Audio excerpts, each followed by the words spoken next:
My name is Ella, and I'm 25 years old. I never thought my own mother would look me in the eyes on my birthday and tell me I was the biggest mistake of her life. The restaurant fell silent, my friends froze, and in that moment, something inside me that had been bending for years finally broke. What I did next wasn't just about revenge, it was about reclaiming my worth.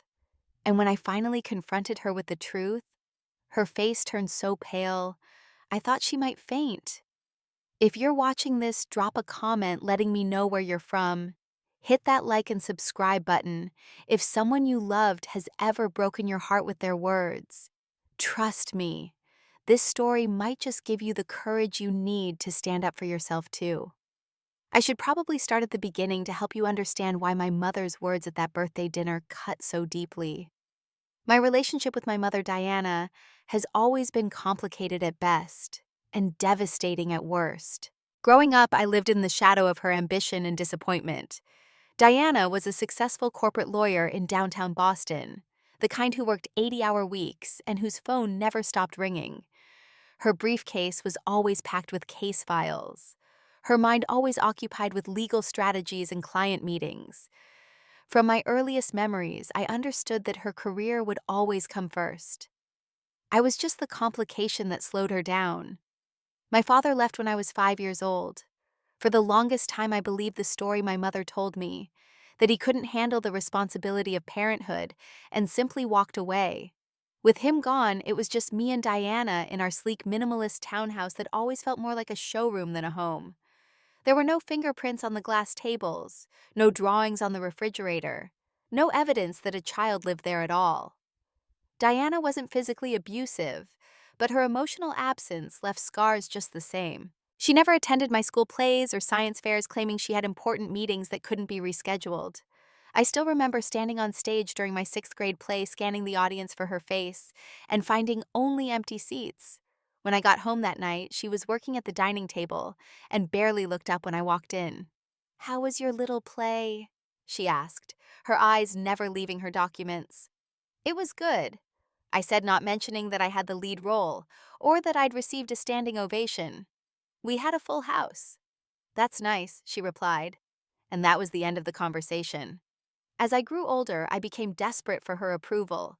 I studied relentlessly, graduating as valedictorian of my high school class. I thought surely this achievement would make her proud, would make her see me. She attended the ceremony sitting stiffly in her designer suit, checking her watch repeatedly. At the reception afterward, while other parents hugged their children and took countless photos, Diana took exactly one picture before announcing she needed to return to the office. "Congratulations," she said, her voice as cool as always. "This should help your college applications." Not, "I'm proud of you." Not, "You did amazing." Just a practical assessment of how my achievement would serve future goals. I developed anxiety by the time I was 16. I had panic attacks before tests convinced that anything less than perfection would confirm what I already suspected, that I wasn't good enough, that I would never be good enough for Diana. I became obsessed with controlling everything I could, my grades, my appearance, my room, because so much of my life felt beyond my control. When it came time for college, I chose Boston University, partly because it was a prestigious school that would satisfy Diana's expectations, but also because it was far enough from our home to give me some independence while still remaining in the same city. Diana had pushed for Harvard or Yale, and my decision to stay in Boston rather than attend an Ivy League school became another disappointment in her eyes. "Boston University is adequate, I suppose," she said when I received my acceptance letter, "though I expected you'd aim higher." During college, I began to build a life separate from Diana. I made friends who genuinely cared about me. I discovered a passion for graphic design. I started dating Mark, a kind and supportive computer science major, who made me laugh and helped me see my own worth. For the first time, I was constructing an identity that wasn't solely built around pleasing my mother. After graduation, I decided to stay in Boston, taking a job at a small but growing design agency, instead of pursuing the corporate path Diana had always envisioned for me. She made her disapproval clear, suggesting repeatedly that I was wasting my potential and that graphic design was a hobby, not a career. Despite living in the same city, I saw Diana infrequently, usually for brief tension-filled lunches or the occasional holiday. Each meeting left me emotionally drained, my confidence shaken. Yet I continued to seek her approval, continued to hope that someday she would see me, really see me, and be proud of the woman I had become. I never imagined that her true feelings would be revealed in such a devastating and public way on what should have been a happy celebration. The events leading up to my 25th birthday dinner began innocently enough. My best friend Taylor had been insisting for weeks that we needed to properly celebrate the milestone. 25 is a big deal, Ella, she exclaimed over coffee one morning. We're doing a proper dinner and I won't take no for an answer. I smiled at her enthusiasm, but felt a familiar knot of anxiety form in my stomach. Birthday celebrations had never been a big thing in my household growing up. Diana viewed them as frivolous and unnecessarily sentimental. The few birthday parties I'd had as a child were small practical affairs that seemed designed more to fulfill a social obligation than to celebrate my existence. I don't know, Tay, I hedged. You know I'm not big on being the center of attention. Taylor reached across the table and squeezed my hand. Which is exactly why you need people who love you to make a fuss over you. You deserve to be celebrated, Ella. Something in her words broke through my resistance, and I found myself agreeing to a dinner at Lucia's, a cozy Italian restaurant in the North End that I'd always loved. As Taylor pulled out her phone and began making a list of people to invite, I hesitated before saying, I guess I should invite my mother too. Taylor looked up, her expression concerned. Are you sure you know you don't have to write? She's my mother, I said with a shrug that aimed for casual but probably missed the mark. It would be weird not to invite her to my birthday dinner. The truth was more complicated. Part of me hoped that an occasion like this might somehow bridge the gap between us, that maybe surrounded by my friends and the life I'd built, Diana might finally see me differently. It was a foolish hope born of the little girl inside me who still craved her mother's approval. When I called Diana to invite her, I was prepared for her to decline. She rarely participated in social events that weren't related to her career or status. A birthday dinner, she said, her tone suggesting I'd invited her to a children's puppet show. At Lucia's in the North End? Yes, I replied, already regretting the invitation. It's this Saturday at 7, just a small gathering with some friends, but I understand if you're busy. There was a pause, and then to my shock, Diana said, I'll be there. You will. I couldn't keep the surprise from my voice. Of course, you only turned 25 once. I hung up the phone feeling a surge of hope. Maybe things between us were changing. Maybe turning 25 represented some kind of threshold in Diana's mind, a point at which she could finally relate to me as an adult rather than a burden. The week before my birthday was particularly good. I'd received a promotion at work, moving up to senior designer with a significant raise and my own small team to manage. I was excited to share this news with everyone at the dinner, including Diana. Maybe, just maybe, she would finally be proud of me. Mark was supportive as always, helping me pick out a new dress for the occasion, and listening to my nervous chatter about the upcoming dinner. It's going to be great, he assured me, kissing my forehead. And if your mom says anything out of line, just remember that you're surrounded by people who adore you exactly as you are.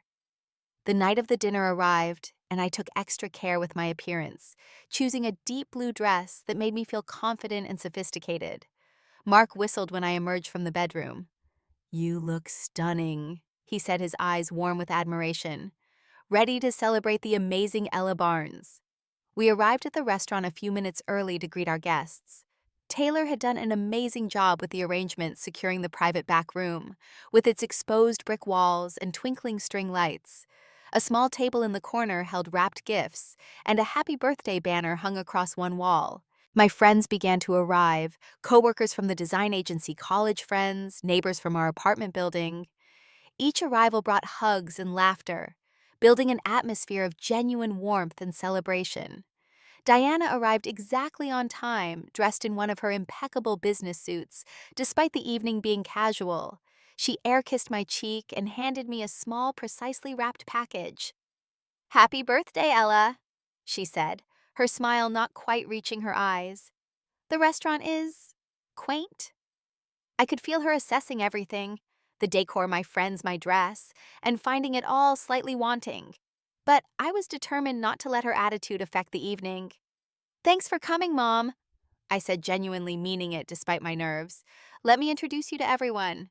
As I led her around the room making introductions, I noticed her becoming increasingly tense. She was polite but cold, clearly uncomfortable in this setting among people who knew a version of me she had never bothered to discover.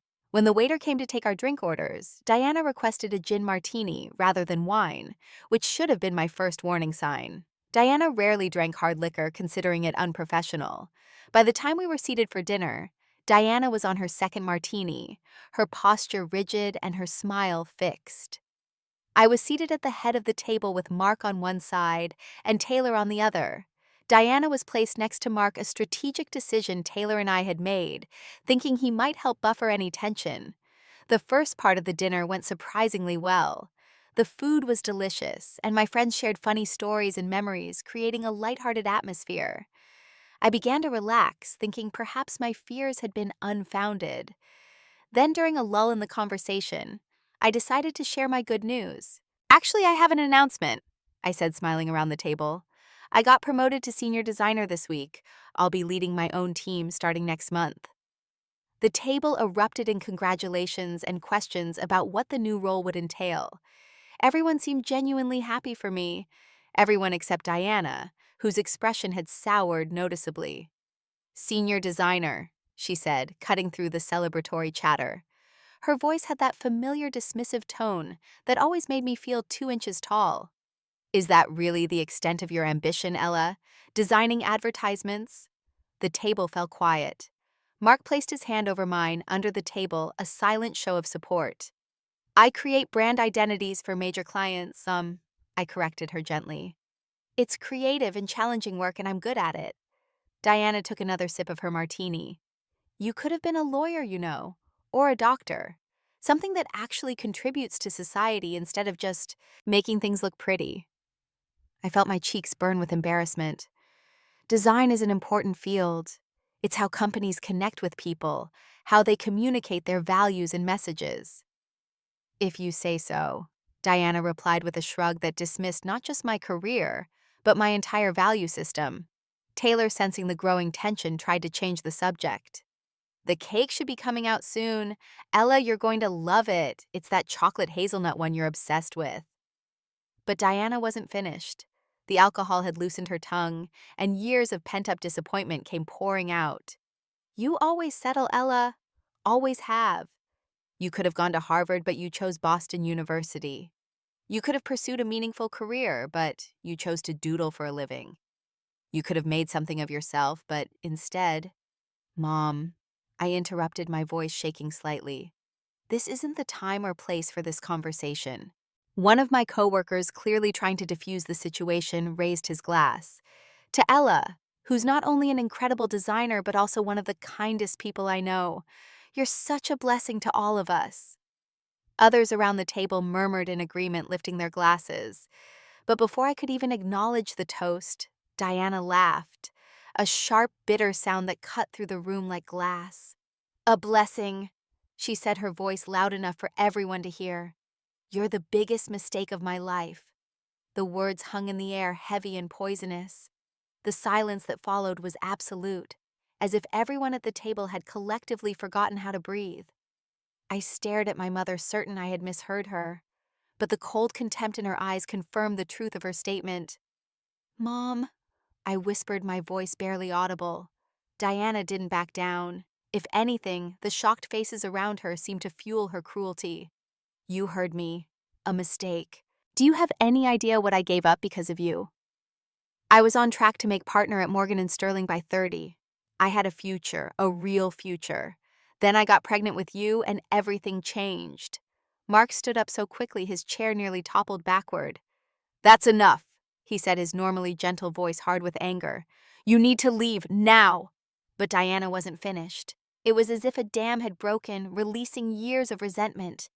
"You think I wanted to be a single mother.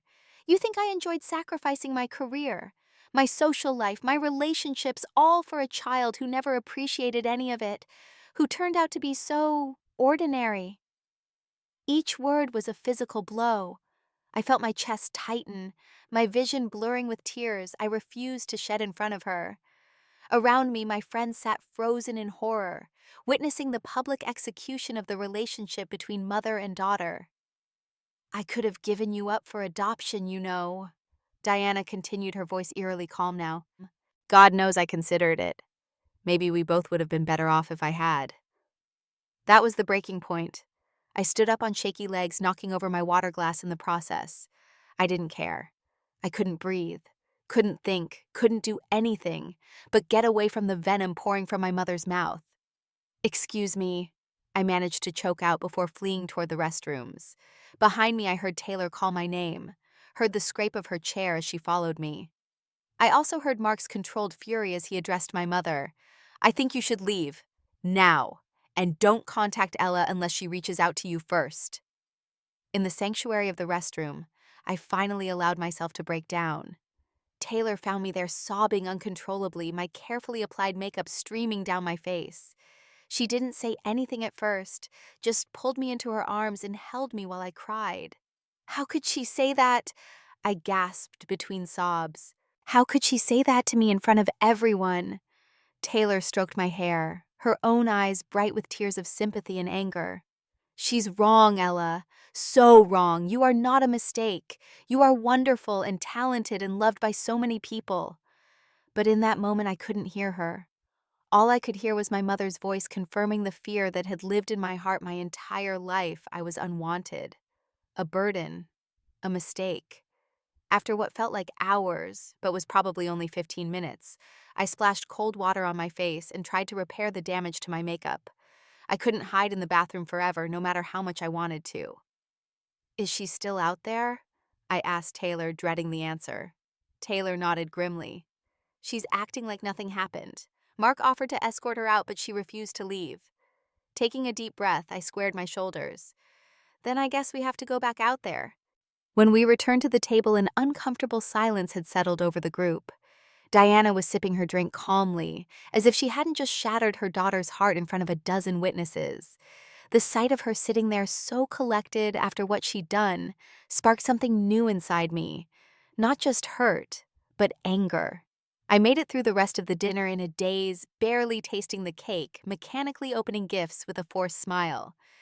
Diana left shortly after dessert, offering no apology, not even acknowledging what she had done. She simply kissed the air near my cheek and said she had an early meeting the next day. After she left, my friends tried their best to salvage the evening, but the damage was done. By 10 o'clock, everyone had gone except Mark and Taylor, who insisted on coming back to my apartment with me. I don't want you to be alone tonight, Taylor said firmly. Not after that. And back at my apartment, the full weight of what had happened finally crashed down on me. I curled up on my couch in my beautiful blue dress and wept until I had no tears left.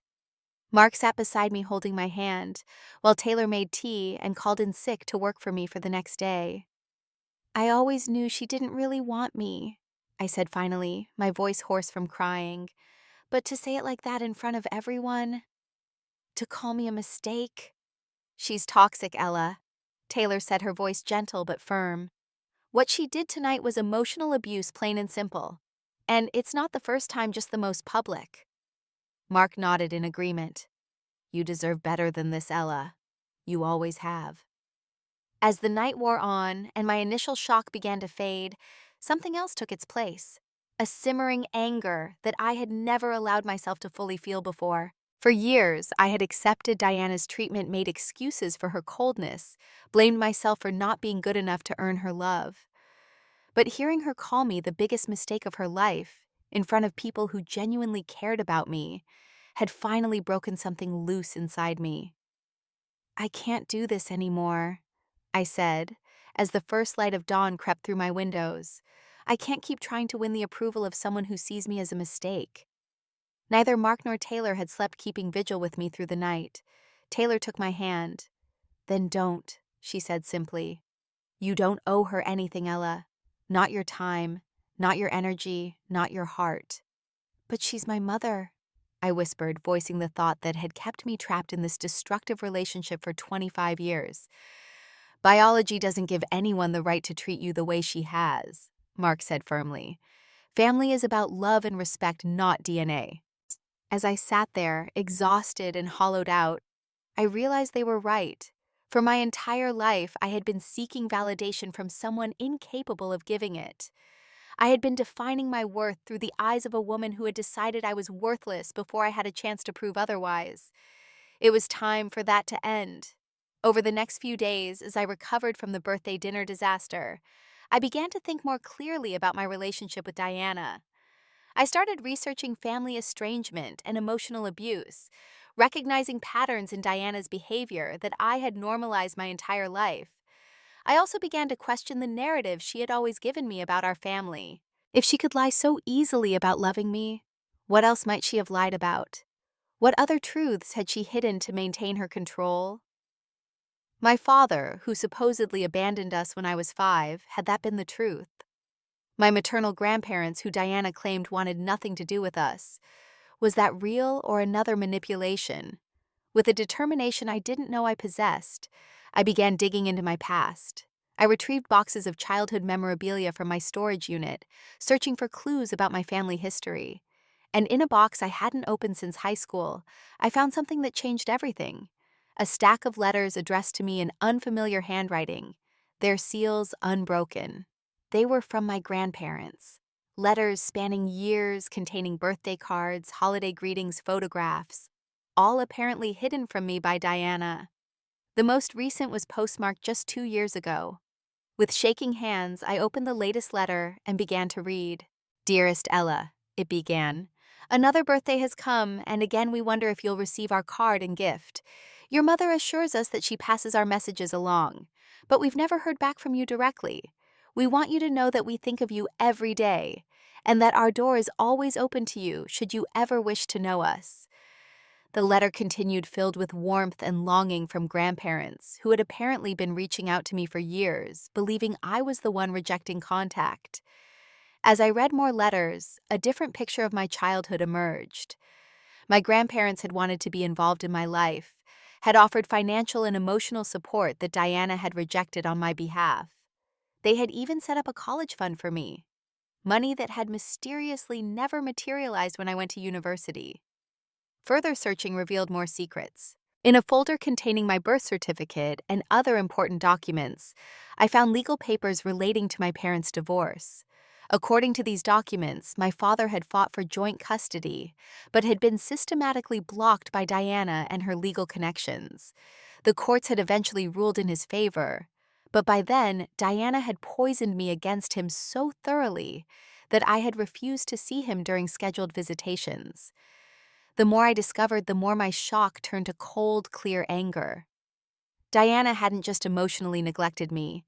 She had actively isolated me from people who wanted to love me. She had stolen not just my confidence, but my family connections, all while making me believe I was the one who was unwanted. It was time for the truth to come out. It was time for Diana to face the consequences of her actions. And I knew exactly how to make her face turn pale with the realization of what she had done. I took a week off work claiming a family emergency, which wasn't entirely untrue. My plan required time, careful preparation, and emotional fortitude. I started by reaching out to my maternal grandparents, using the address on their most recent letter. The phone call was one of the most nerve-wracking moments of my life. When a warm, elderly female voice answered with, "Hello," I almost hung up. "Hello," I said, my own voice trembling slightly. "Is this Margaret Barnes?" "Yes, it is. Who's calling, please?" I took a deep breath. "This is Ella, your granddaughter." The silence on the other end was followed by a gasp and what sounded like a muffled sob. "Ella, is it really you?" "Yes, it's really me. I just found your letters, all of them. I never knew you were trying to reach me." What followed was an emotional conversation that lasted nearly 3 hours. My grandmother called my grandfather to the phone, and both of them cried openly as they explained how Diana had systematically kept them from me, claiming I wanted nothing to do with them because they had rejected her when she became pregnant. Nothing could be further from the truth. My grandmother explained, her voice still shaking with emotion. "We wanted to support both of you. We offered to help raise you while Diana finished law school. We tried to be there for both of you, but she shut us out completely." They lived only an hour outside of Boston, in a small town called Newbury. We arranged to meet the following day, and I hung up the phone feeling both emotionally drained and strangely hopeful. The meeting with my grandparents was overwhelming. Walking up to their quaint colonial home, I felt a strange sense of familiarity, as if some part of me recognized this place I had never consciously visited.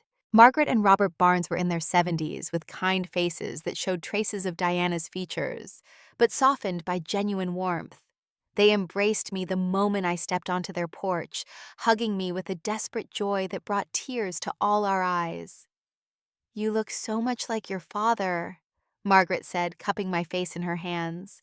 Those same kind eyes.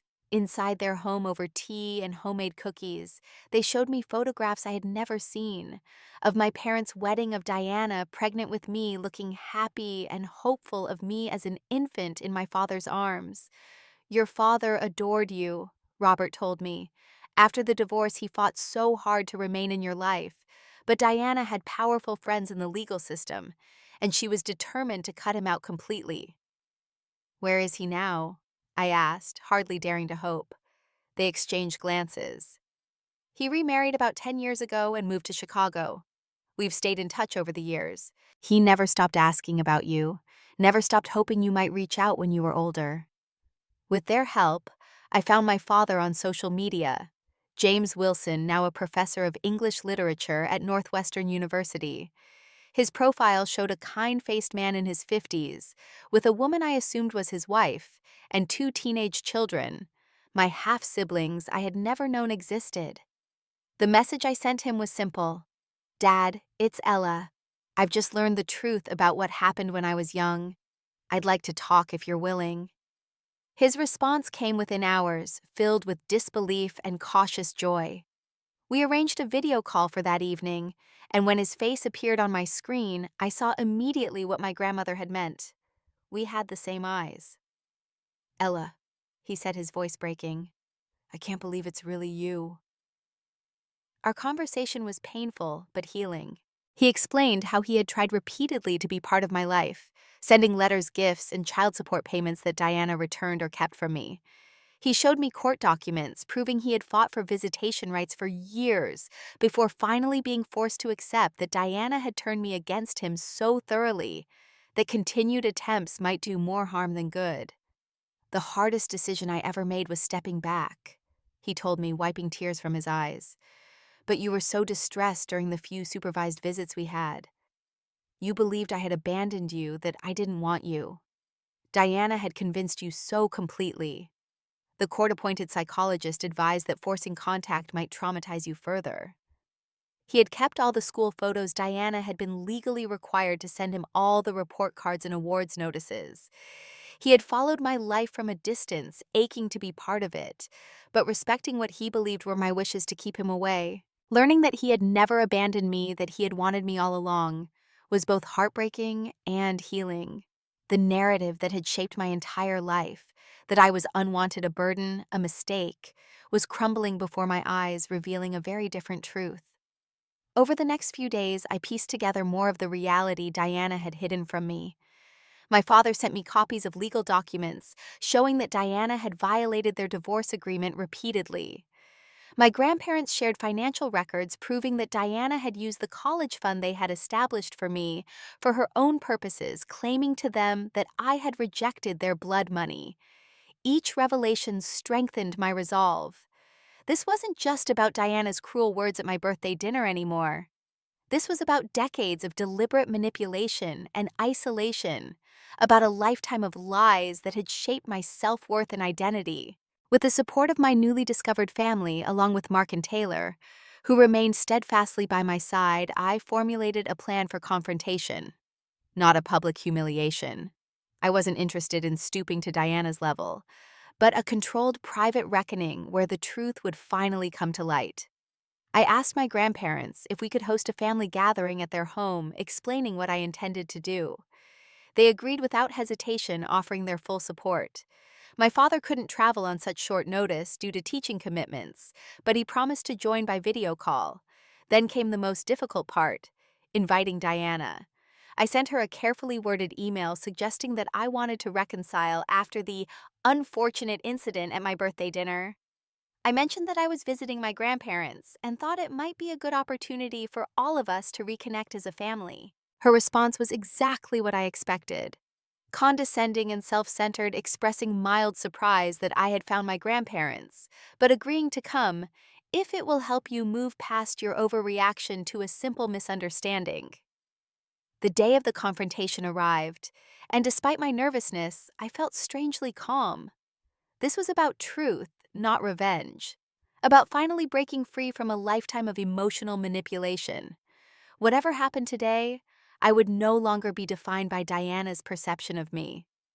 My grandparents prepared a simple lunch in their sunlit dining room.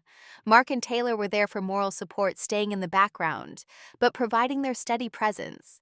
My father was connected via laptop set up at one end of the table. When the doorbell rang at precisely noon, I took a deep breath. It was time. Diana arrived with the confident air of someone who expected to control the situation. She wore one of her designer suits, hair perfectly styled, makeup flawless, the armor she always wore to intimidate others. Her expression of mild surprise at seeing Mark and Taylor quickly shifted to one of practiced charm. "What a quaint gathering," she said, her gaze sweeping over my grandparents' comfortable but modest dining room. "I wasn't aware this would be such a public reconciliation." I stepped forward, meeting her eyes directly. Gone was the habitual deference, the constant seeking of approval. "Hello, Mom. Thank you for coming. There are some things we need to discuss." Something in my tone must have alerted her that this wasn't going to be the scenario she had anticipated. A flicker of uncertainty crossed her face before she composed herself. "Of course, dear. Though I do think family matters should remain private." Her gaze pointedly included Mark and Taylor in this subtle criticism. "They are family," I replied simply. "The family I've chosen. And everyone here today has a right to be part of this conversation." I gestured toward the dining table where places had been set for everyone. Diana's eyes narrowed when she noticed the laptop at the end of the table, the screen currently blank. "What is this, Ella? Some kind of intervention?" Her tone was light, but I could hear the edge beneath it.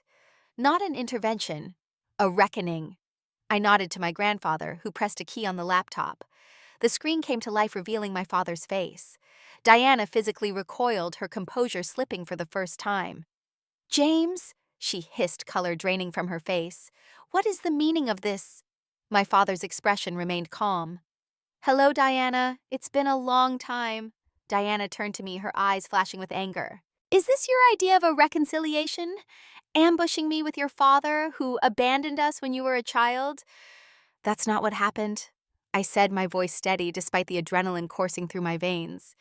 "And I think you know that." I gestured to the chair at the far end of the table. "Please sit down. There's a lot we need to discuss." For a moment, I thought she might refuse, might storm out rather than face what was coming.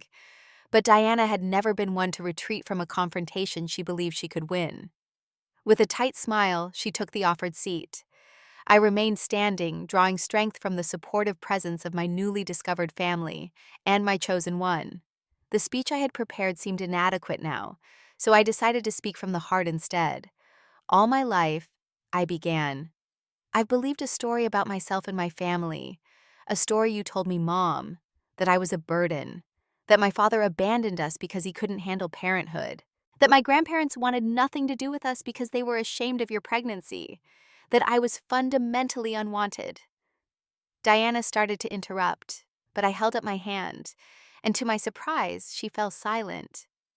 "At my birthday dinner, you called me the biggest mistake of your life. In that moment, you confirmed what I had always feared, that my own mother saw me as nothing but a regret, an obstacle to the life she really wanted." I picked up a folder from the side table and placed it in front of her. "But that was just the final insult in a lifetime of lies. These are copies of the letters my grandparents sent me over the years. Letters you hid from me. Letters expressing their love, their desire to be part of my life, their confusion about why I never responded." Diana's face had gone completely pale, now her eyes fixed on the folder, as if it contained something dangerous. "And this," I continued, placing another folder beside the first, "is documentation of the college fund my grandparents established for me. Money you told them I had rejected, but that somehow never reached me. Money that would have spared me the student loans I'm still paying off. My grandmother spoke up, her voice gentle but firm. We never abandoned you, Diana. We offered to help to support both you and Ella. You chose to cut us out. Diana's hands gripped the edge of the table. You judged me, she snapped. You wanted me to give up my career to conform to your outdated ideas of motherhood. We suggested you might consider postponing law school for a year, my grandfather corrected. We offered to help with childcare while you pursued your education. Those are hardly unreasonable suggestions for parents to make. I placed a third folder on the table. And here are the court records from your divorce, the custody battle, the visitation rights my father was granted that you systematically undermined, the psychological evaluations showing how you had poisoned me against him, to the point where I was distraught at the mere mention of his name. My father's voice came through the laptop speakers, steady and sad. You didn't just keep Ella from me, Diana. You made her believe I didn't want her. Do you have any idea the damage you caused? Diana's composure was cracking visibly now. She looked from face to face, perhaps searching for an ally and finding none. This is absurd, she said, but her voice lacked conviction. I did what was best for Ella. I protected her. From what? I asked quietly. From people who loved her. From the knowledge that she was wanted and valued. How was that protection? I sat down across from her, leaning forward to make sure she couldn't look away. You didn't just neglect me emotionally, Mom. You actively isolated me from people who would have loved me. You stole my relationship with my father, my grandparents, potentially my half-siblings. You took my financial security. And all the while you made me believe that I was the problem, that I was unlovable, unwanted, a mistake. Diana's face had gone from pale to ashen. For perhaps the first time in her life, she seemed genuinely speechless. I'm not here to publicly humiliate you, I continued, my voice softening slightly. That's your tactic, not mine. I'm here because I'm reclaiming my life and my truth, and because you need to understand what you've done. I took a deep breath before delivering my ultimatum. Going forward, you have a choice. You can acknowledge what you've done, take responsibility for it, and begin the hard work of making amends, starting with therapy to address whatever issues drove you to treat your own child this way. Or you can continue to deny and justify, in which case this is goodbye. I won't have someone in my life who sees me as a mistake, who lies to me, who isolates me from love. The silence that followed was absolute. Diana looked trapped, cornered by the truth she had spent decades burying. I could almost see her calculating, trying to find an angle, a manipulation that would get her out of the situation with her control intact. You're exaggerating, she finally said, though her voice lacked its usual authority. Every family has its issues. I did the best I could as a single mother. No, my father interjected firmly. You weren't a single mother by circumstance or abandonment. You chose that role because it gave you complete control. You rejected every offer of help, every attempt at co-parenting.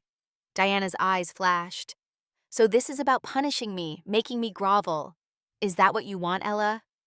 This isn't about punishment, I replied calmly.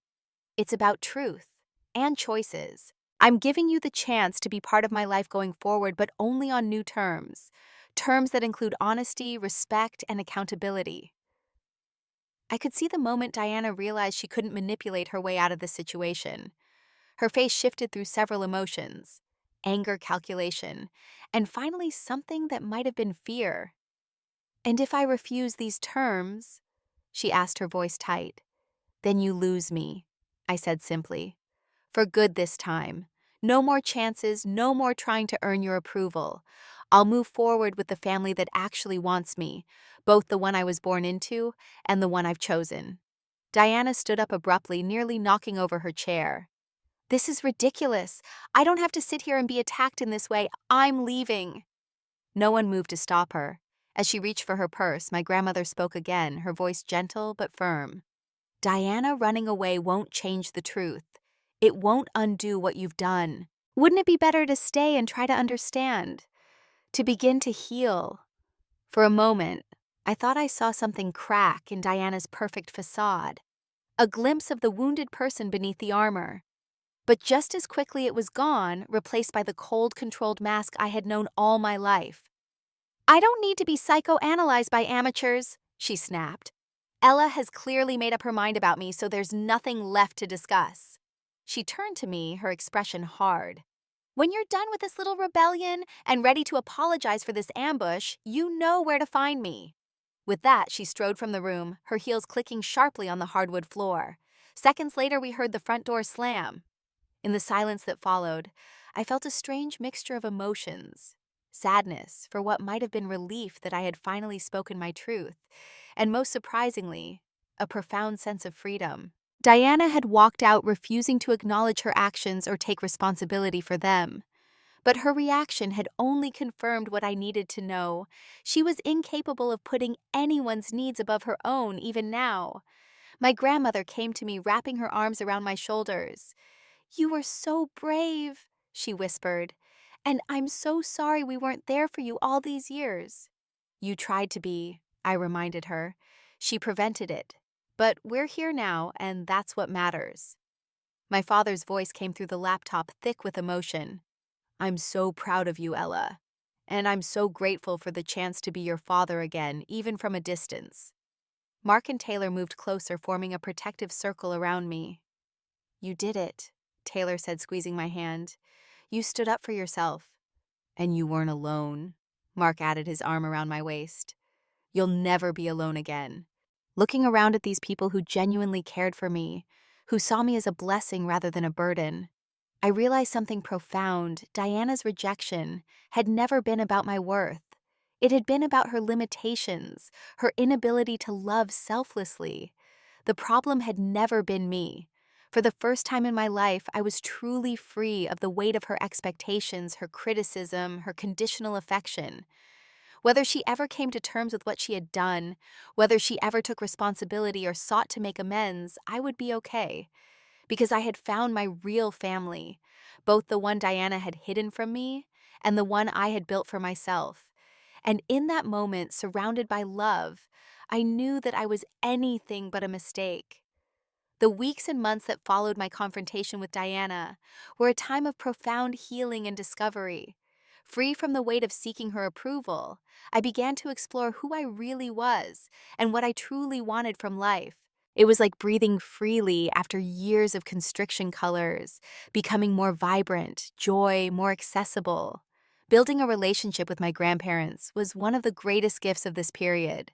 They welcomed me into their lives with open arms and without pressure, understanding that we had decades of lost time to navigate. Sunday dinners at their house became a cherished ritual filled with family stories, laughter, and the kind of unconditional acceptance I had always craved. "Your mother was different as a child," my grandmother told me one evening as we looked through old photo albums. "Sensitive, creative. Something changed when she went to law school. She became harder, more driven. By the time she announced her pregnancy with you, she was almost unrecognizable to us." Understanding Diana's evolution didn't excuse her behavior, but it helped me contextualize it. She had constructed an identity based on achievement and control, and motherhood had threatened that identity. Rather than adapting, she had chosen to maintain her self-image at all costs, even at the cost of her daughter's emotional well-being. My relationship with my father developed more slowly, constrained by the physical distance between Boston and Chicago.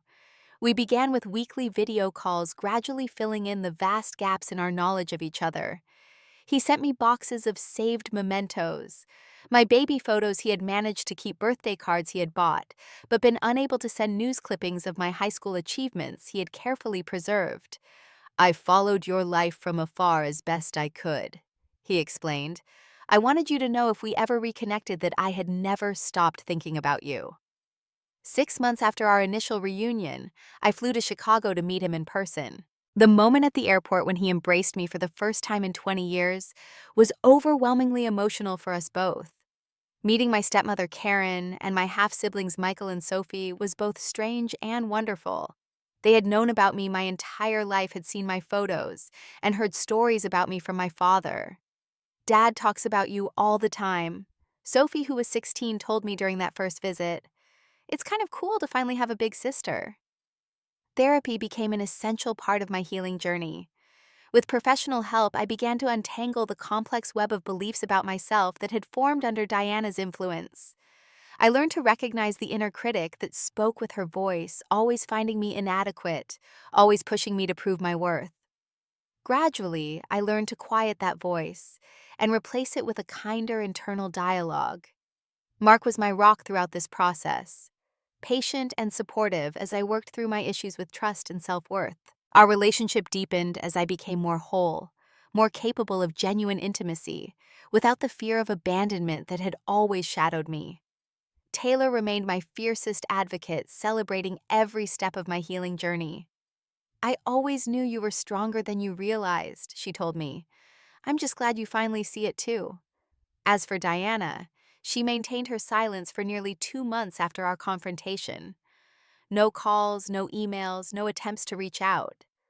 I had expected this. Diana had always retreated when confronted with truths she couldn't control or manipulate. Part of me wondered if this was truly the end of our relationship, if the ultimatum I had given had resulted in her choosing pride over reconciliation. Then unexpectedly I received a letter, not from Diana directly, but from a therapist named Dr. Eleanor Freeman. With Diana's permission, Dr. Freeman explained that my mother had begun intensive therapy to address the issues I had raised during our confrontation. "Diana has authorized me to inform you that she is committed to this therapeutic process," the letter stated. "While she is not yet at a point where she can fully articulate her responsibility in the family dynamics you described, she is genuinely working toward greater self-awareness and accountability.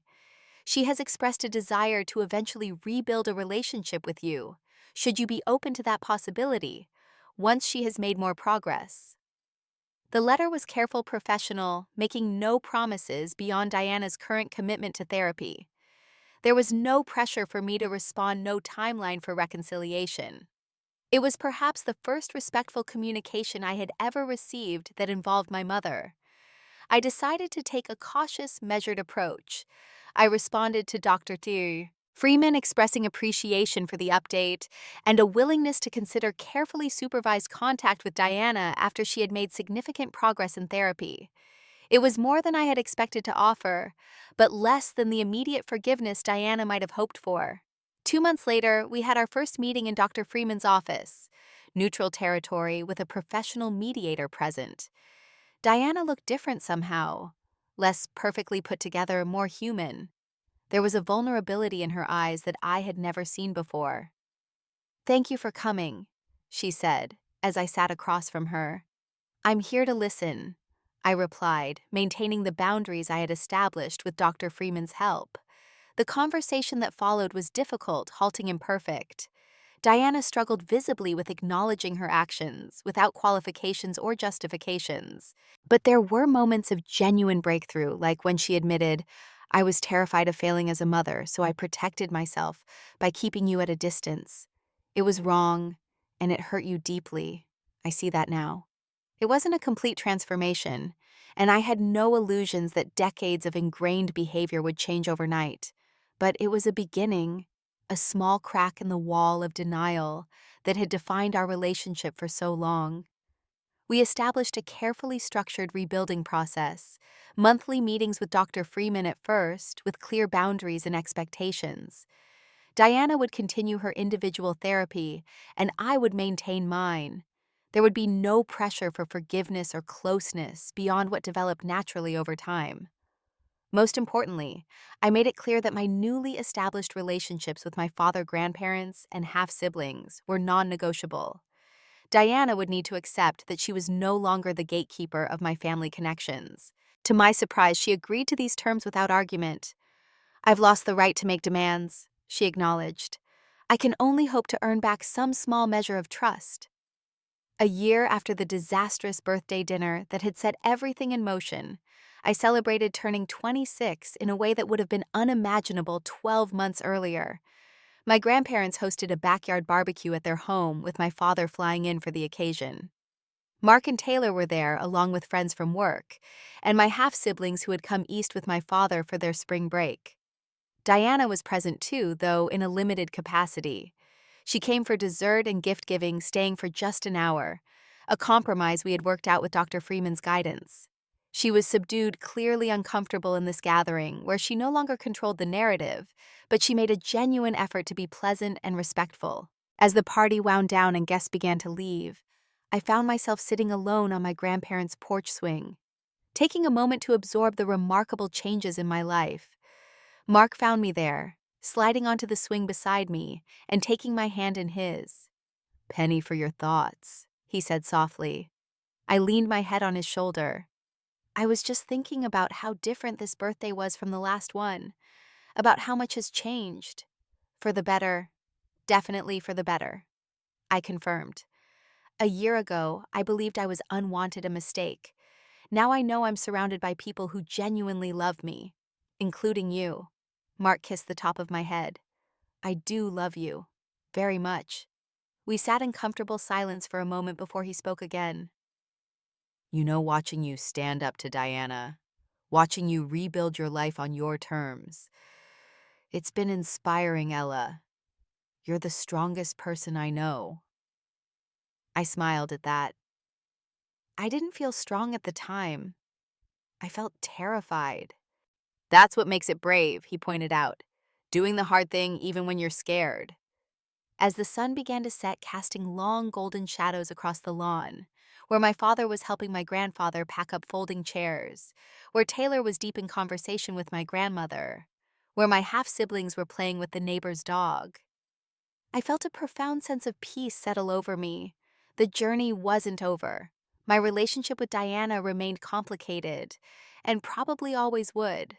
The wounds of childhood don't heal overnight, and trust once broken rebuilds slowly, if at all. But I was no longer defined by her perception of me, no longer measuring my worth through her critical eyes.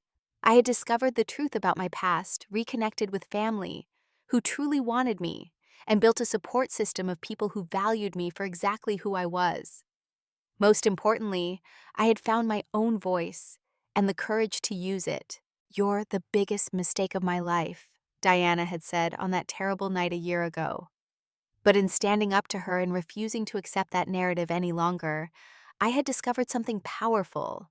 The only mistake would have been continuing to believe her.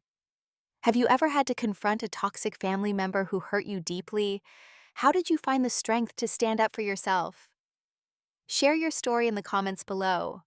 If this video resonated with you, please hit the like button and subscribe to hear more stories of healing and growth.